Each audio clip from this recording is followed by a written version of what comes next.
কবি নজরুল ইসলামের একটা কথা ছিল কিংবা একটা লেখা এরকম ছিল, আমি জানি চিরজীবন আমাকে কাটতে হবে, কারণ আমি যে তোমাকে চেয়েছি।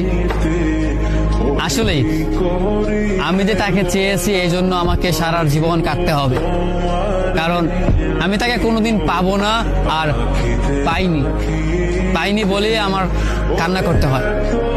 তাকে আমি প্রচন্ড ভালোবাসি বলেই আমার কান্নাটা আসে, তাকে আমি আমার করে পাইনি বলেই আমার কষ্টটা হয়।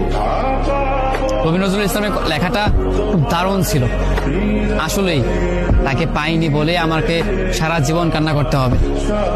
যদি সে আমার এই ভালোবাসাটা বুঝতো, আমার এই অসীম ভালোবাসাটা বুঝে আমাকে একটু বলতো যে আমি অন্যদের মতো কখনোই তোমাকে ছেড়ে যাব না, তাহলে বিশ্বাস করুন পৃথিবীতে হয়তো আমার চাইতে সুখী মানুষ আর কেউ হতে পারতো না।